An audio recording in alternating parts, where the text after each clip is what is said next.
Okay. Right. So what we're going to do today is, well, in summary, we're going to talk about where's weather going and what causes extremes. And this is similar to a number of presentations I've given in different places, but especially similar to the one I gave in Albuquerque to the Electric Universe Conference March last year. So we're going to first of all do a little bit of kind of now, just look at the weather as it is, or some important things quite recently, then dismiss the nonsense of man-made climate change, and then have a look at more interesting actual physics.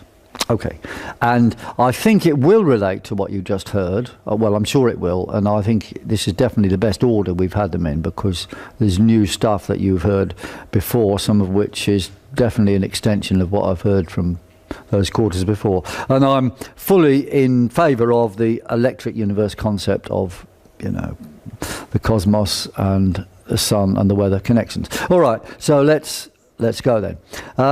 Okay, so why is it important? Well, obviously for the economy and so forth, the weather does have a huge impact. For most members of the public, they treat it more as entertainment, actually. Although, you know, hidden behind that, there is big economic importance in crops and communications and transport.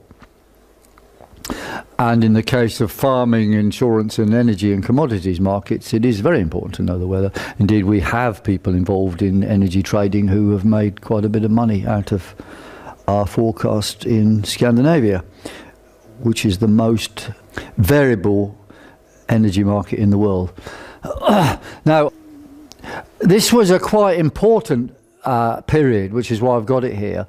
End of January, start of February this year, where we forecast a whole number of things, but they were related to our finding that, well, it's been known since the 60s that when there was sudden warmings of the upper stratosphere, they were followed by an increased waviness of the jet stream. Okay, so when you had these sudden warmings of the upper atmosphere, the jet stream would, this is the jet stream you see of upper air moving round and round, in a kind of air current, if you like, but the number of waves in a circle would increase. Okay, so the K number, I think they called it, something like that. But okay, and we have a method of predicting these, and furthermore say that it's not the first ones in the upper atmosphere which count, but they precede then warmings in the lower atmosphere. And if you work out the amount of energies involved, there's a lot more energy in the warming of the lower atmosphere than the upper atmosphere. So we had these actual stratospheric warmings happened. There's the ones in the upper atmosphere, ones in the lower atmosphere, a little series of them. They did happen, and on cue, and we also said they will result in, for example, big blasts of cold air here, because the jet stream was going to be forced south, and you can see all this cold air there. And in the British Isles, there was a similar thing. I mean, it's going to be warm somewhere else as well, generally, but we identified that with this quite explicit, a displaced polar vortex would take place in the British Isles, you see. So we're very pleased with that prediction, although it's based largely on observed correlations mixed with ideas and then predicting these things. So that's an example of electric, well, it must be related to things happening in the upper atmosphere, in the electric currents. Now, it'd be good to know when I've got these periods, which we call these R periods, we can predict when we're going to have a lot of impact from the sun, and this will cause tighter isobars, greater precipitation, more tornadoes, more thunderstorms, and so forth. And these are called R5 is the strongest, R4 is the next one down, R3 and so on. And those, I'm 90% sure, would coincide with certain developments of currents in the ionosphere, etc. But we haven't done much work on those connections, and really we should do more work, you see, with the previous speaker on that. Okay. The point was that the Met Office had been floundering for some time about this period, and we had said, 100 days ahead in this time window, early December, there's going to be a cold plunge, you see, over Britain and northwest Europe, and it did come on cue. Now, some of these things don't come on cue, of course, but generally speaking, when we've got our R periods, that is red warning periods, the success rate is very high, like 90%. So, now, back to the CO2 nonsense, just to get it out of the way. The assumptions of standard meteorology are that weather drives weather. Okay, what happened yesterday, put into a computer, make a map of what therefore must have been on the ground or in the upper atmosphere or the middle atmosphere in order to make the weather that happened, and then project it forward in time using Newtonian physics, standard thermodynamics and so forth. And lots of computing power to solve differential equations. But you see, that approach does not produce signals. Real weather data contains signals. There's a 22-year signal, there's a 60-year signal, there's a 155-day, which is the same as the frequency of solar flares. There are loads of signals. Standard meteorology doesn't advance any signals, or if they do, they say they're somehow internal to the atmosphere, and they struggle a lot to try and produce the quasi-biennial oscillation, for example, of 2 1/3 years. But they don't really. Well, they claim to produce it, but of course they're not able to predict anything. So they haven't really produced it. And of course, the other things that happen, which follow from an electric universe view of things, is ice ages and so forth. Now, I don't know. We could do an instant quiz. You probably all know the answer. What is the percentage of CO2 in the atmosphere? 0.04. Yeah, that's all right. Very good. Percent. Yeah, okay. Well, I know you probably all know. Interestingly, when I did this Shropshire farmers, they, varied from 10% to, you know what I mean, completely mad figures. But the point is, the public they just don't know. They do not know. They think that CO2 is a bad thing and there's a lot of it around. Well, actually, it's a good thing and there's hardly any of it around. Okay. Right. What we have is equivalent to 1 1/4 inches on the top of Nelson's column if Nelson's column represented all the atmosphere. That is the whole of the CO2, and man's contribution to that is 1 millimetre. So a piece of bird shit on the top of Nelson's column is man's contribution to the content, fraction of content of CO2 in the atmosphere. Now, termites produce 10 times as much CO2 as does man. So if CO2 is a problem, we should have war on termites. Which means, it gives Obama something else to do in his last year or two. But you see, it's bonkers to claim that man's CO2 is key when this is going on. In fact, 96% of the CO2 flux in and out of the biosphere is nothing to do with man. So, and I put this to Greenpeace people. I say, oh, well, it's the straw that broke the camel's back, isn't it? Well, okay, but how come the ants didn't break the camel's back then? I mean, it's just a ridiculous argument. Man isn't the last, well, no. The CO2 coming in and out all the time. It's not bits being added and heaped up. It's not even like that anyway. Okay.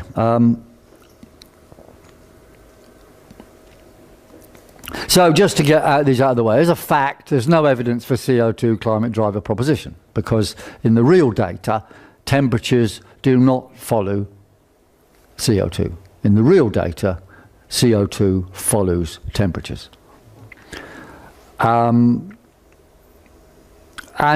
in their own models, the CO2 has no effect on the jet stream. Because I was at one of those meetings in the Royal Society, and the guys suddenly, because they agree now that the wild jet stream is a main characteristic of the current extremes in climate.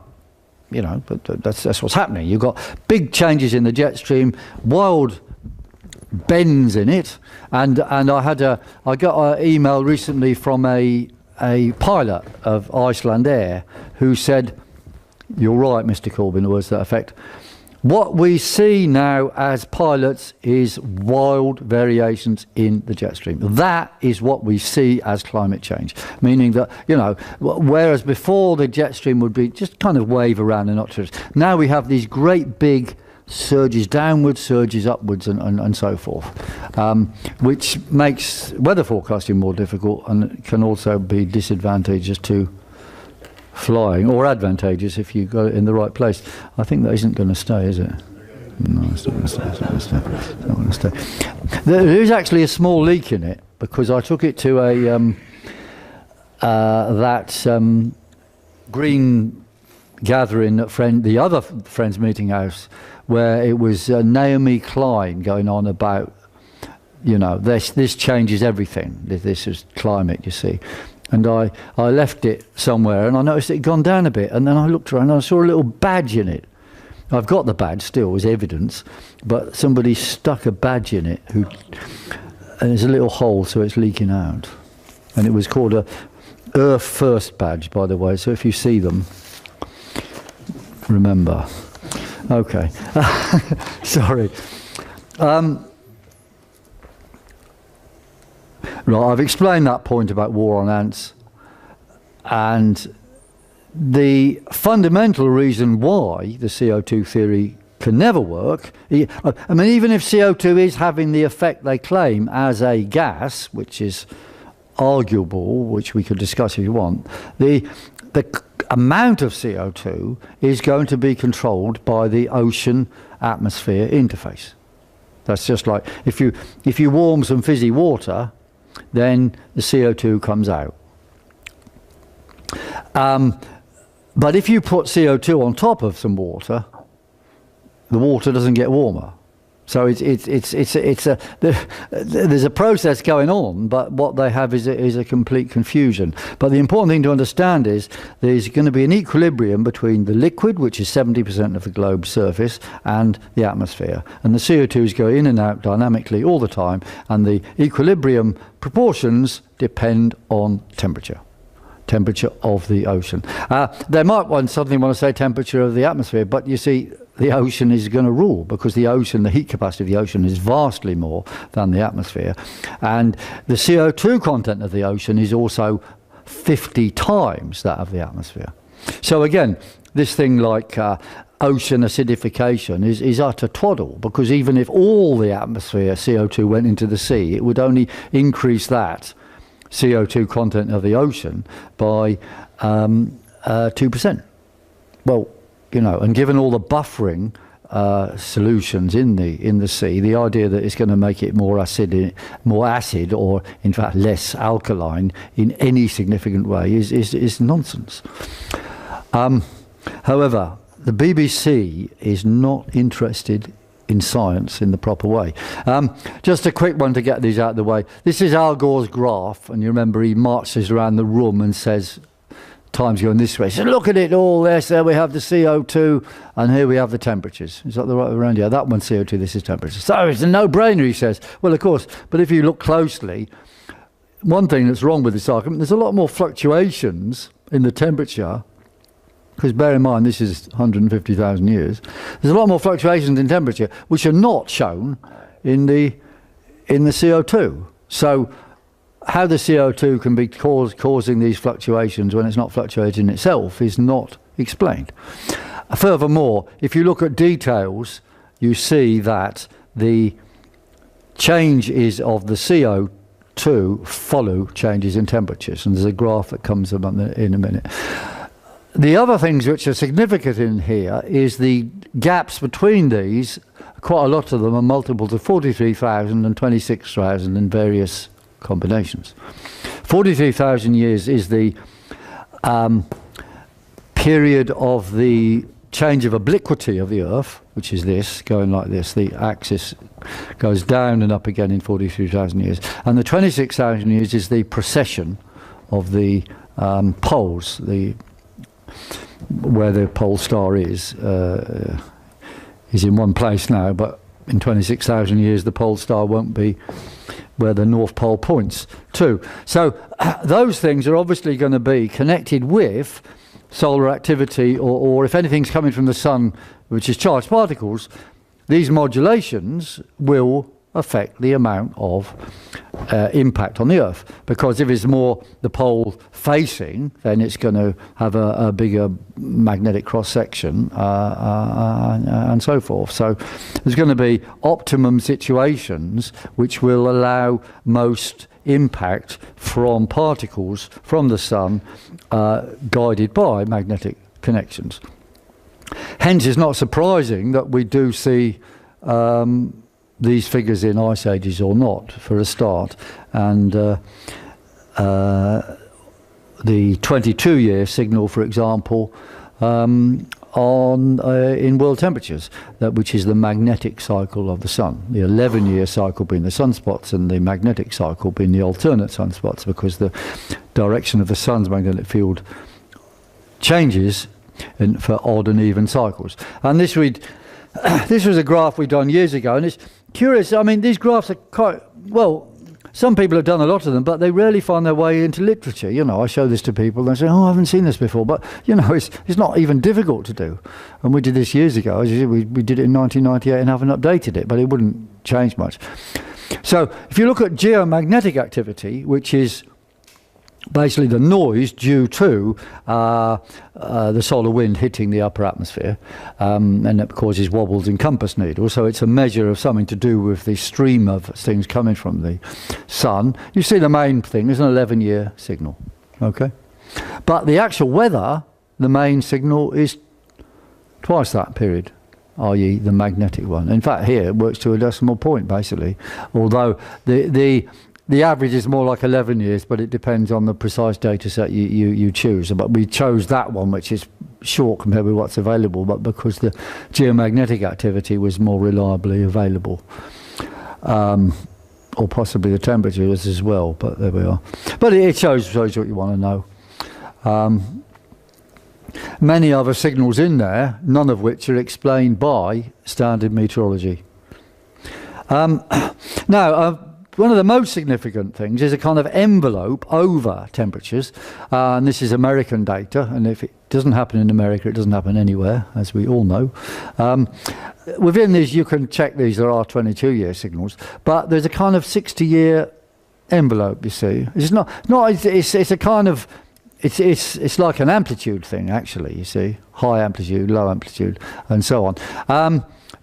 Which is a beat phenomena. It's a standard pattern of a beat phenomena, and this is actually the beats between the 22-year cycle and the frequency at which the lunar nodes rotate, the moon, you see, rotates in a plane relative to the Earth. If this is the plane of the ecliptic, the moon crosses the plane of the ecliptic twice in a rotation, but the position of that moves backwards. So the lunar nodal period, as it's called, the node being where there's no difference between the latitude of it and the ecliptic, the lunar nodal period is 27.212 days. Because it's moving backwards, you see. Now, so what has this beat got to do with the solar wind? Well, as far as we understand it, is that because the moon's moving into a different plane above and below the ecliptic, it's changing the way it's affecting, not necessarily magnetically, but it could, well, magnetically as well, but it's affecting the solar wind just by blowing past it. This is 22 years is the Hale cycle, the magnetic cycle that is, and about 19 years is the full nodal precession rate. So 19 from 28 is 3. So when you've done 3 of these, you've done half of the 19. So you've got instead of being in a plane where it's pointing downwards, it's pointing upwards. So you need 3 times about, well, either 22 or 19, you see, or 3 times 20, and you get about 60. So if you do the calculation properly, which you can, it's not difficult. It's just beats. It's difference between beats. You can see you get out about 59 years. Okay. Now, just to understand a bit more about magnetic connections and the sun and so forth, I don't know if you did this earlier, but you could have done. In that it's important to understand there's a big difference between odd cycles and even cycles in terms of electron and proton flow, because you've got this current sheet around the sun, because the magnetic field is stretched outwards in one and inwards in the other, so there has to be a current sheet there to maintain that pattern, if you like, and they work together. So but because particles have to come outwards, they don't flow inwards, it means particles in one in odd cycles you've got electrons are the average flow. There's a dominance of electrons in what comes out, not necessarily large dominance, but there is a dominance. And in the even cycles it's protons coming outwards, and that must have a bearing on how the solar wind, or in particular those currents, interact with the Earth in the ways you've discussed. And you've probably seen these pictures, which I won't go into, but just to say, look, you know already there's loads of stuff going on up there, and as you've already heard, these are totally connected with what's happening down there. And bear in mind, what is happening down here in this atmosphere, our atmosphere is just a piece of paper this thick on the surface of the globe, right? I mean, you know, this is 4,000 miles in there, and this is 7 miles, the thickness up to where aeroplanes fly. Might be slightly thicker than that here, but, you know, it's not a big deal. So the idea that somehow what happens in this sliver is totally self-contained when you've got everything out there happening, and furthermore plenty of stuff underneath, but, you know, even leaving that aside, it's just completely insane to say this is self-contained and can be predicted on its own history. It's complete lunacy, and spending another billion on as many computers as you like will never, ever produce long-range forecasts more than 5 days ahead, because the noise level of the atmosphere, when something has happened, it dies away after a few days. That noise level, that power, is less than the average power that comes in the solar wind. Now, you could live on a different planet where it might take 100, if you live on Pluto, it might take much longer for, you know, the noise of an event in your surface to die away and become as weaker than an impact from the sun. Okay, but on Earth, this is only a few days, this period, and this is a kind of fundamental limit to standard meteorology, and there's no way of overcoming it. But not talking about what I said is a good way to get money off people who want to give it you, especially if you say man-made climate change is the problems of the world, and you can pay taxes for it. Okay, now, very interesting observations here. I mentioned this 27.212.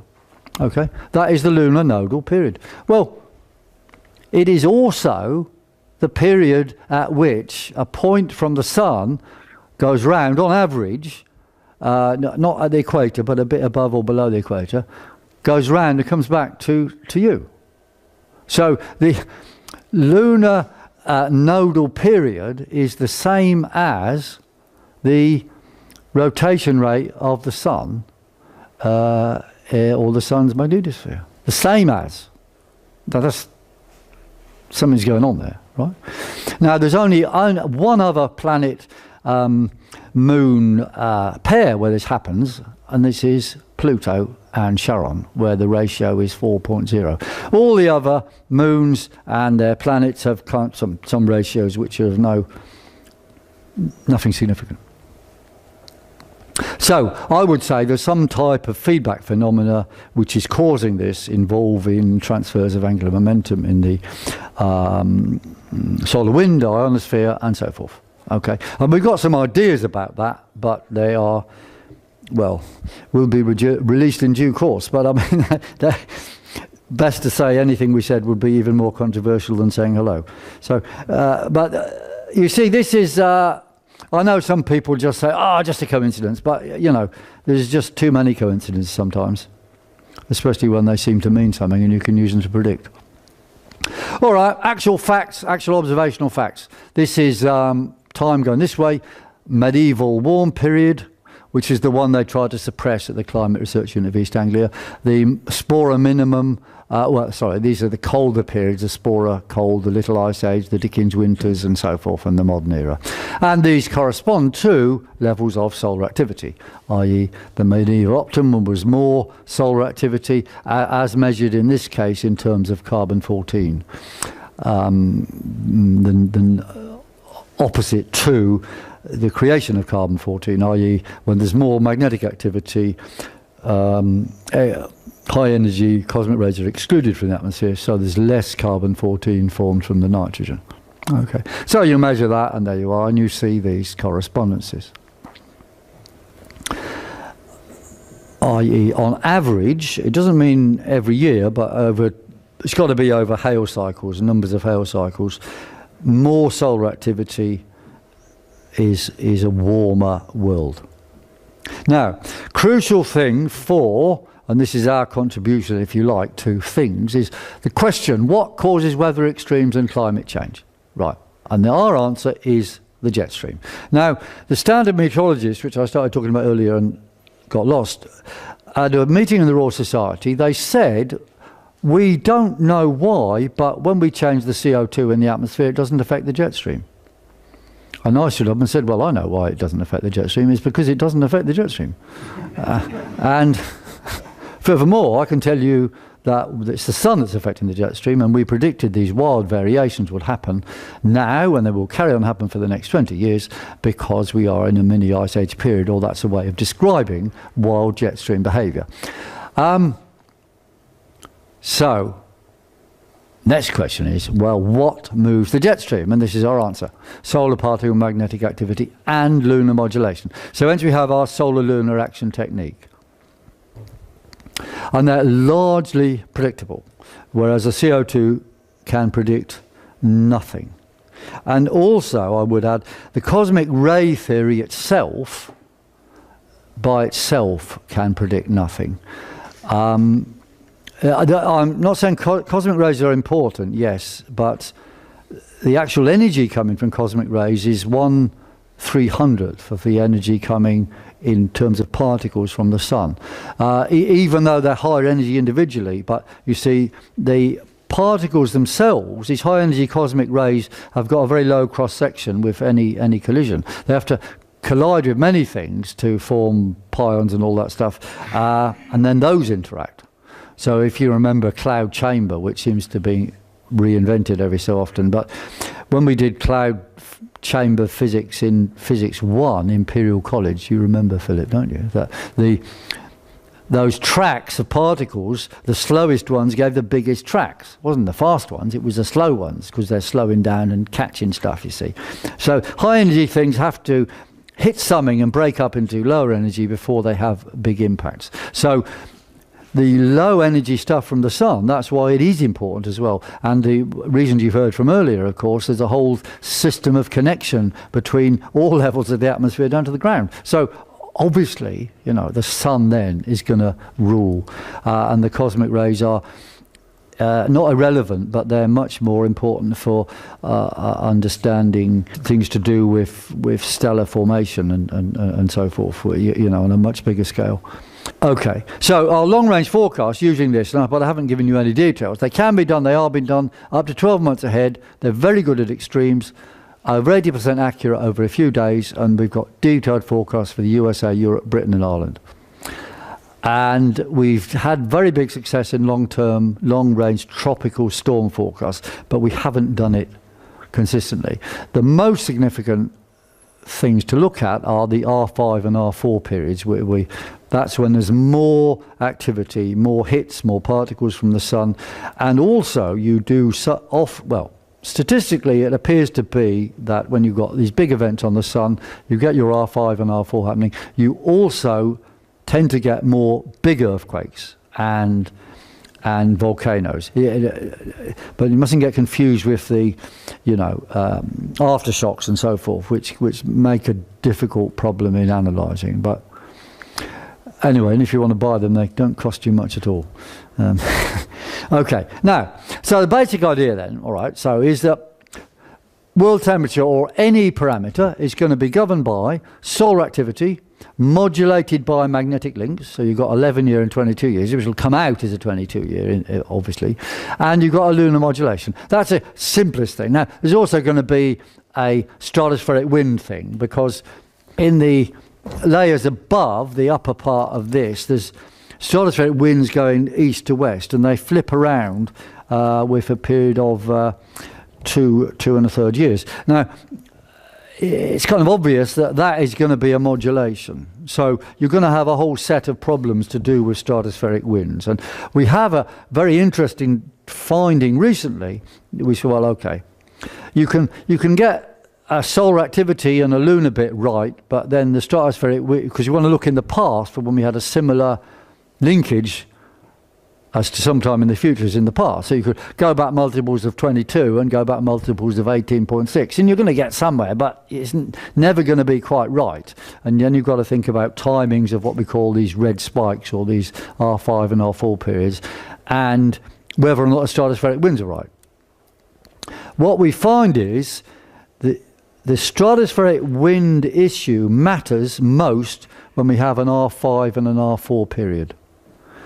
And then when we don't have those, it doesn't matter so much. So we have actually two numbers of sets of look-backs in the past. The idea is, okay, you've got your Sun-Earth magnetic weather state describing this whole interaction. It's not a calculable thing in a computable sense. So you've got the future there. We want to describe...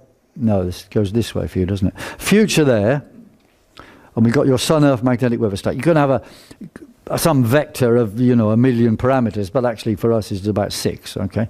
And then one in the back past, we said, oh, we're going to find one that's similar, and then we're going to use that weather to describe this. But actually, there's going to be different sets of them in the past which are similar.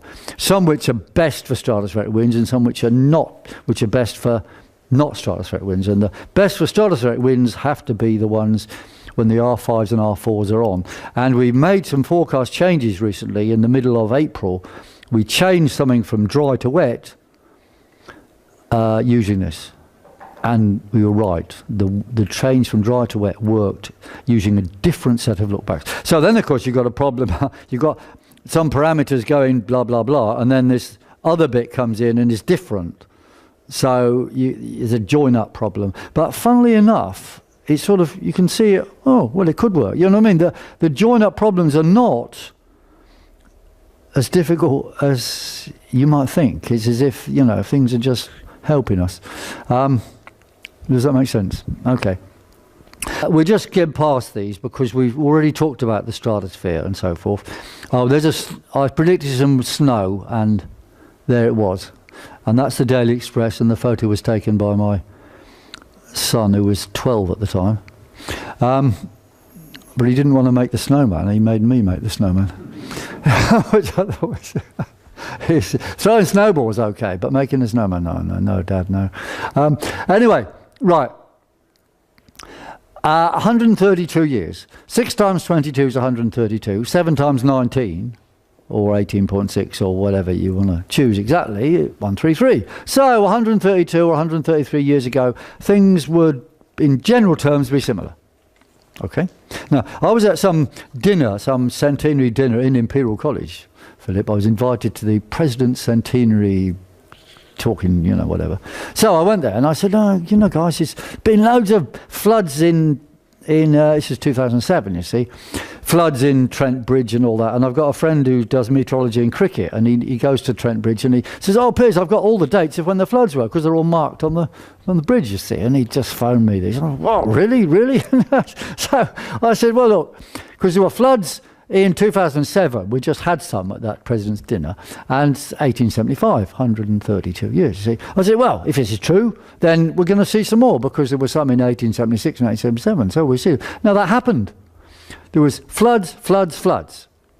And then 2010, a kind of test of not floods, there was not floods, and there was not floods in 1878. And then 2011, 1879 was the kind of just in the north. And this one, 2012 and 1880, was absolutely astounding. In southern England, they were near record amounts of rainfall in both data sets. You know, near the top of all these years. So, you know, someone who says it's CO2 is talking nonsense. The various things like the Russian superheat wave and so on, these things do also follow these type of patterns. But be careful, they're not clockwork. You can't just take a date and a date, or even a month and a month. But, you know, there's going to be confusions about stratospheric winds that I just mentioned, for example. But the general picture does work. And you might recall that the Met Office predicted these summers as barbecue summers. There was their first barbecue summer, and their second barbecue summer, and their third barbecue summer. and anyway, enough said.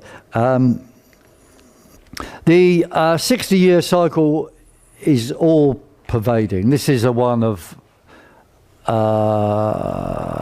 Atlantic multi-decadal oscillation. Okay. Well, there's lots of these measurements in standard meteorology, which when they find another one, they sort of say, "Oh, that's it," and they attribute cause to something they've just found, but it's of course nonsense. They're all description. It's a bit like seeing a hill and a valley. You say, "Look, that valley has caused that hill." I mean, it's stupid. They're just things. They're description. We've got them right now saying the heat in the Pacific is causing these cold plunges in America. Mm-hmm. Well, why not the cold plunges in America are causing the heat in the Pacific? I mean, why not? They're just descriptions of something caused by external things. Mississippi big floods also happen. Super floods happen in approximate 60-year cycles. There's the formula. There you are. Those of you like formulas. Philip, remember formulae. Ta-da. He just it's just a beat thing anyway. So, you know, you stick these, whatever these ends are, that's a beat. So anyway, you get out 59, 58 years, but it depends precisely on the magnetic cycle of the sun. Period. Right, and if you look in the detail, this is quite interesting. When do you get warm periods? The answer is you get a warm period when you are, it's got to be one odd or even sunspot cycle, and the answer is it's got to be odd sunspot cycle maximum. These are the odd sunspot cycles. There's a maximum starting there, and then it's falling, and then after that it's rising again. So you're only putting that, which is a quarter of all the post pictures. And if you also have eclipses of the sun in the first 2 weeks of December, in or near those years, then you get your heat. Okay?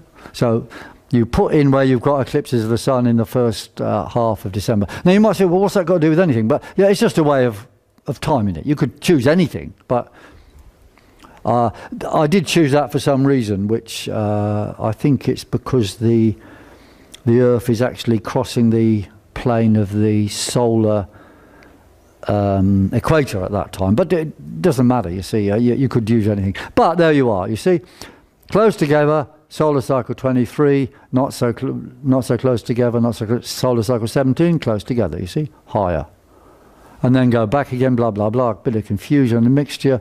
But number 11. There we are. So you get these are going to be roughly 60 years. Just a list of some of these things achieved. This 2012 was a very major extremes, you remember.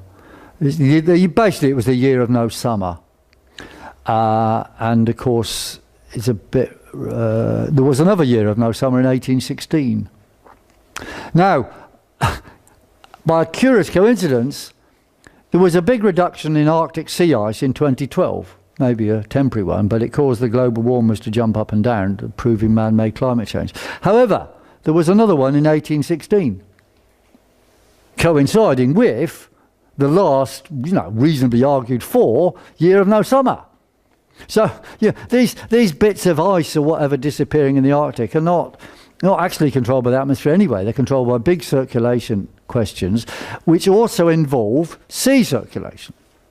So, the point is these wild fluctuations are not in any way evidence of CO2 doing anything.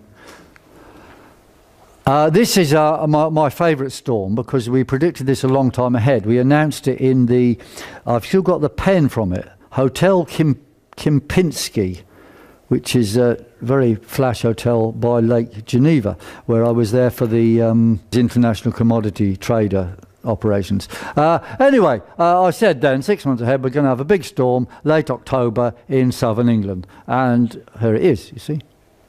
It came on cue. There's a bit more about it. There were simultaneous things in America, which we'd also predicted, but not that long ahead, but we could have predicted them longer ahead now. We also made some rather specific claims. That we had a map, there we are, we said it's going to go something like that, and here we have it, you see?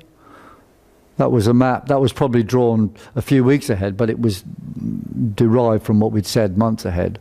So we had corresponding maps. We did say it would be on a par with the Great Storm of '87, but it didn't mean the same everywhere. And in fact, the winds in Holland were bigger than anything that happened in 1987. So as a storm as a whole, it was comparable. For England, it wasn't. We also make these interesting little predictions about the changes of storm directions, and we started doing this for tropical storms, making statements that, okay, you've got your tropical storm, it's going to be a standard model saying where it's going to go, and we say, well, it's either going to go to the right or to the left of that, or it might be pretty well on course, in which case we'd nothing to say.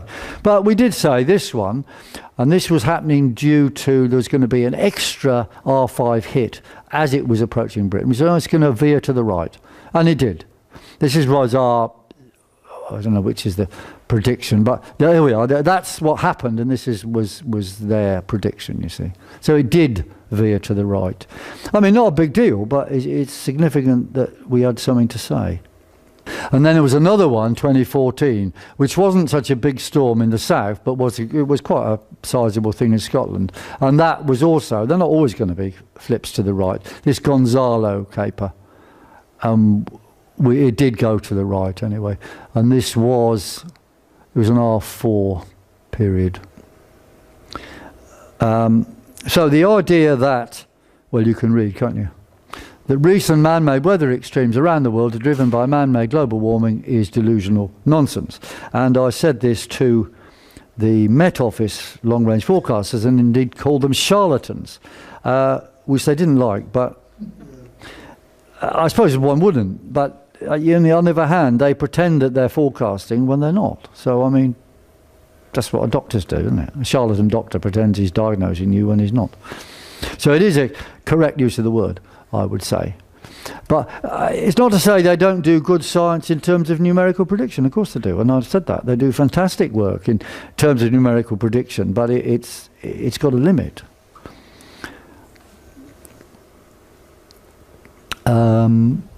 Here's quite a one which the warmers like to talk about. Every time they see a big typhoon or hurricane, they say that's man-made climate change. Now, actually, there are less hurricanes now than in previous decades. Less hurricanes and also less tornadoes. But there are some very extreme ones now as well, some of which are comparable or more extreme than some in the past. But this is fully understandable in terms of our theory, and it's also fully understandable, on average is going to be less because there's less solar activity impacting. But some of the solar activity that does impact is very extreme and associated with these wild jet stream things, which bring you more difficulties. So they go on about this Yolanda or Haiyan. It's Haiyan for the west, and Yolanda, it was the local name. Now, they complained that it hit and destroyed, and it was CO2. Must be, they said. Well, funnily enough, when it hit, you see here, it was tropical storm, Wumph, up to Typhoon 5, just in the period from, sorry, the 4th of November, American description. But the point is, we've shaded in our R5 period, and that is when it comes from tropical storm to super typhoon.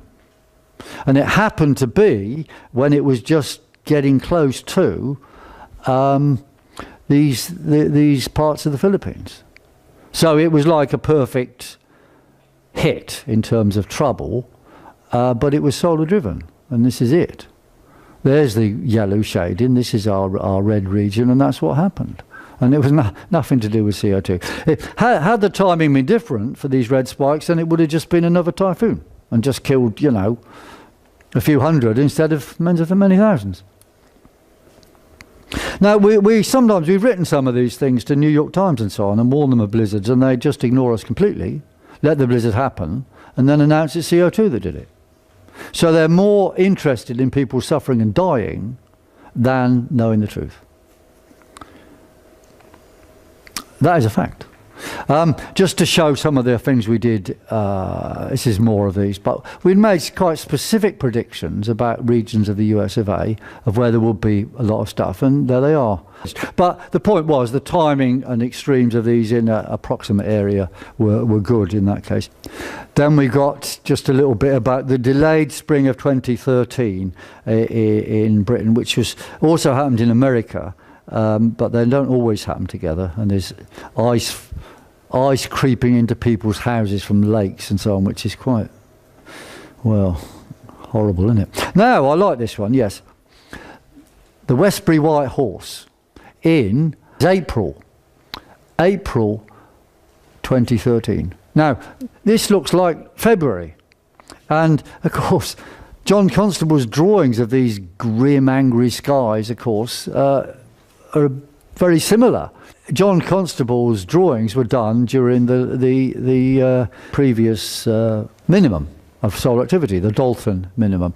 And just for amusement, John Constable sold most of his pictures to France, to the enemy, who presumably liked them because they showed Britain as being a dour, glum place and nothing like this exciting France, which they wanted to rule the world. But why they wanted to conquer us at the same time, I've no idea, given that it was obviously such a glum place to be. But anyway, this is what happened. And I really like Constable's drawings and paintings because they're so expressive of the weather of the time. And this is what is happening now.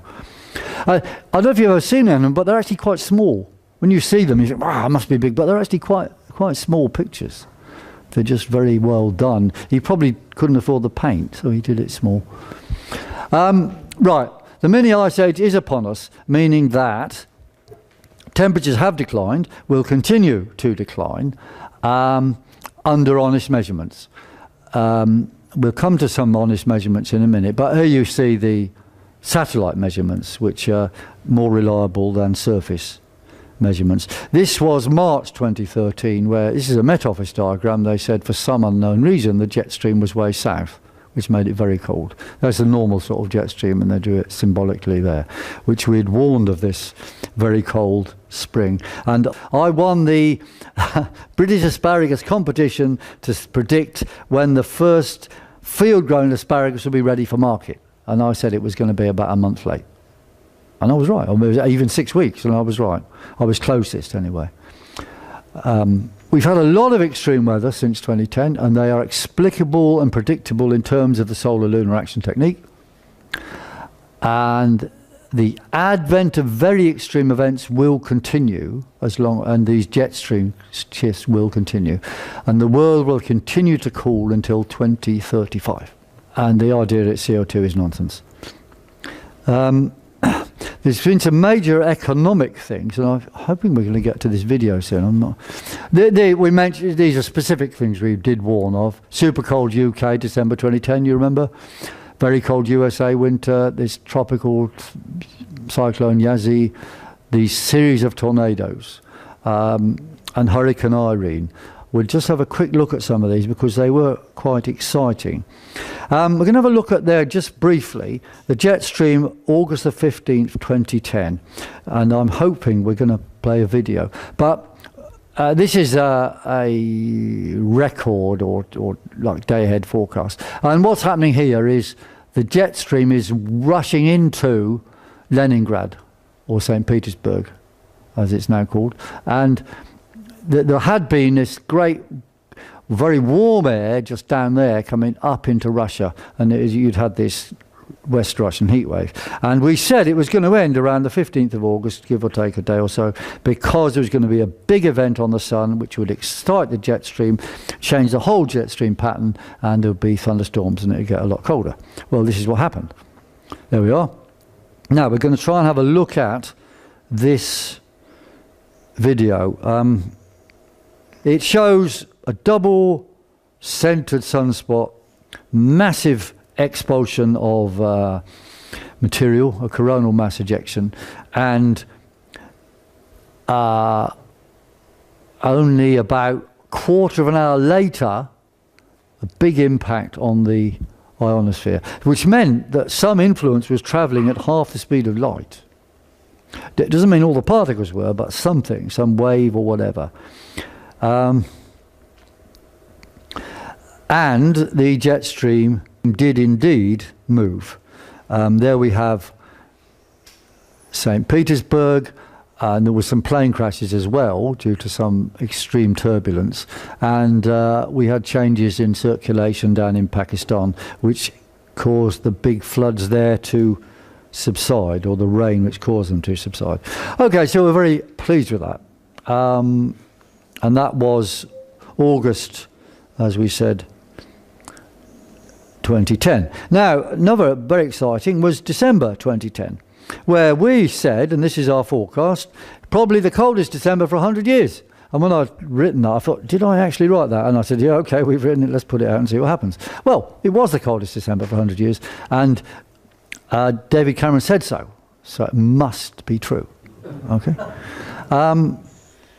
But a funny little story. We're really pleased with that, you know. And then in the middle of it, the height of it, I was phoned up by BBC Breakfast. Said, Mr. Corbyn, would you like to come and sit on our couch in the morning and blah, blah, blah about the weather? I said, yeah, of course. Great.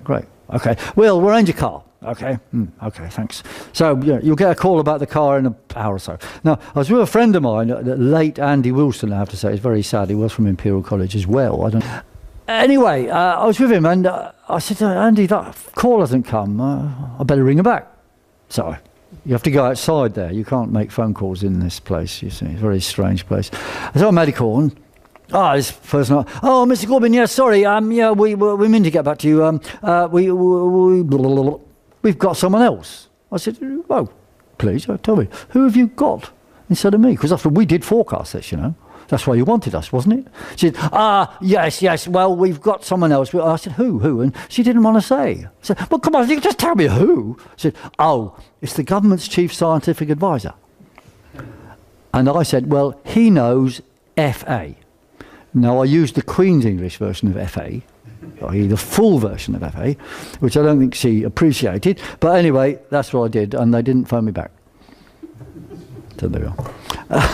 But, you know, that's what happened. We've had a number of these calls from researchers since, and often I've said to them, well, yeah, it's great, I'll come, but I think your boss is going to say no. And then they come back and say, blah, blah, blah, blah, and they go waffle about some timing problem and not appropriate for the time of day and, well, you know. But they never say the boss, Ted, no. But I think it is usually the boss says. Anyway, the point is the BBC have made a conscious decision. They want to propagate the theory of man-made climate change and nothing else. Specifics, which we mentioned before, 2011, we used the phrase tornado storm. We listed affected states, Missouri. Joplin, Missouri was destroyed in that time window. Now this one is very, very important just to know politically what happened. We predicted from 85 days ahead there would be a storm in 2011 in August, which is going to start or be identified somewhere near Bahamas or somewhere down there and skirt around the USA, go near the edge and making some close hits or something, right? And it happened. Exactly that happened. And they had their storm track of what they then called Hurricane Irene. And they kept on warning, oh, it's going to hit, evacuate. And I was in touch with NOAA. I phoned them up. I said, look, okay, guys, that's nice, but look, just want you to know what we're saying. It ain't going to hit. Not in a big way. It's going to veer slightly to the right, and then it's going to start, after a while, run down. But our 4-day ahead, as to the detail, was better than their 1 day ahead, right? And I got some people in there who were quite excited. They said, hey, that's great. We'll be in touch. Afterwards, it was complete silence, as if I didn't exist. I mean, you know, you would think if they want to improve hurricane forecasts, they might ask someone who had done a hurricane forecast that was better than this. I mean, you know, if someone did a weather forecast that's better than mine, I'd ask him, did you do that? That's what I would say. Sorry, I wouldn't swear. No. But you understand. I mean, it is ridiculous. However, there's politics at play here. Okay, 2012, my favourite picture of all. Is anybody here from Newcastle? No, good, okay. That's Newcastle being hit by, is the bridge. And these hailstones, which are big by British standards but small by American standards. A common phenomena in these mini ice age wild jet stream circulation patterns is extreme hail events, and this is destruction of vineyards, which will happen more and more. So those, if anyone here is thinking of growing a vineyard because of climate change, I must warn you, this is your likely fate. So get insurance and find it from a believer in man-made climate change, and then you might make a profit out of it. July 2012. Yeah, this was in America. We said there's going to be all these extremes, and What's Up With That blog said they would put our forecast to the test. I said, okay, do it. And they said, look, you're just being completely over the top. It can't be like that. Well, actually, it was like that. And we had these hailstorms often when we predicted. And then these guys started arguing the toss. Well, it wasn't giant hail, it was only big. Or it wasn't big, it was giant. I mean, look, please, come on. Have you had hail, have you not? Well, yes, but it was the wrong size. So, you know, they were trying to pick these minute holes in the forecast. But after 2 weeks, they said, oh, we're going to end the assessment now. So we only had 2 weeks of them getting increasingly upset. This was just to show when we give these time windows, this was the R period, and how there's different geomagnetic measuring stations around the world, and it's often more interesting to look at all of them instead of the kind of conglomerated average. And you see this is our time window, and here were these events in that time window. The ones outside, there's just one there and one here. So that one's probably part of something else anyway. So really the identification of these events is good. And the extremes, well, again, the extremes were there, but actually these were shifted a bit. So we got to find out if SLAT 12 would have got those in the right places, but they were there around somewhere. We know it's not CO2 because the data shows that CO2 theory does not work. Now, and that's just a few graphs to show you, as you know, it doesn't work. The IPCC temperature forecast scenario was this, and what actually happened in this period, using the same data as they were using there, was it went down. The CO2 went up, yes, but the temperatures went down. Or then they readjusted the temperatures and said, oh no, they didn't go down, they stayed flat. Well, okay, they can, fiddle what data they want, but they certainly didn't go up. Now, key things to understand. What they said under their models in 2000 was world runaway warming and the world has got colder and CO2 has gone up. Or their new fudge data stayed the same. Droughts and heats, UK, not at all. We had floods, cold and hail. End of snow, nope, not the end of snow. More USA hurricanes, there's actually been less USA hurricanes.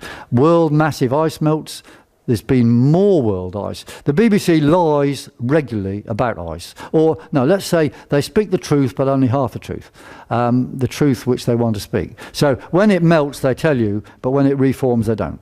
It's a bit like the bank rate. Harold Wilson was always reported as lowering the bank rate, but they didn't put on TV when he put it up, you see. He lowered it 20 times, I believe, in his office. 20 times. Isn't that fantastic? Early springs, they said, no, we've had late springs. Large sea level rise, no. There's been no change in the rate of sea level rise since the last, well, in the last hundreds of years. Oh, this is the same things done geographically, which was, well, you know. And they say the science is settled. All right. These are just amusing. You might like this one. I became an Al Gore climate reality presenter. You mean you joined a religious cult? What? Climate change is a religious cult. You believe in things you can't see or prove. You attack and ridicule all evidence to the contrary. You sell carbon credits as a means for sinners to repent. You warn of horrible punishment for not believing, and you constantly try to convert non-believers while your leader gets rich from your unpaid labour. Misspelt, I notice. That is a cult. Well, it is a cult, isn't it? And Al Gore is on top of it. There's the graphs about the hurricanes, and there's a graph about tornadoes, and this sea level graph is quite illustrative, you see, because sea level rise is going to carry on as if this is the surface of the sea, and there's the bottom down there. Heat is still going downwards, and it's expanding the lower bit slowly, and that's going to carry on because the sea is very down there. It's still cold compared with what it was. So heat is seeping down slowly, and there's also stuff coming off the seabed. But leaving that aside, so it is warming up slowly and expanding slowly. The rate of expansion has stayed constant. If it was CO2 driven, it would have shown a big step up like that since the 1920s or 30s or 40s. But it didn't. Under their model, that shouldn't be there. It should go up here. It doesn't.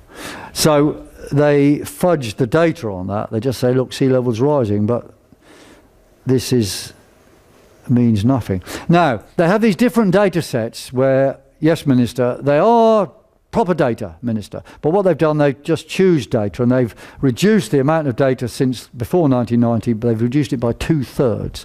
So what they do, they had this data set they described as the data set to rely on in 2001, which was the black one.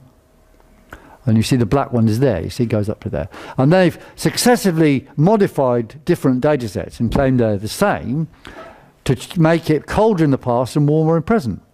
So the rise from there to here is that now in this one is that, and that in the older one it was that. So they've got an extra 0.5 degree warming has been incorporated purely by choosing data. In other words, it's fraud. And it means that the warming now is actually no different from the warming that happened in the 40s. No different. So we haven't had any warming at all. That's about removal of data sets. This is numbers of data points, and this is temperatures.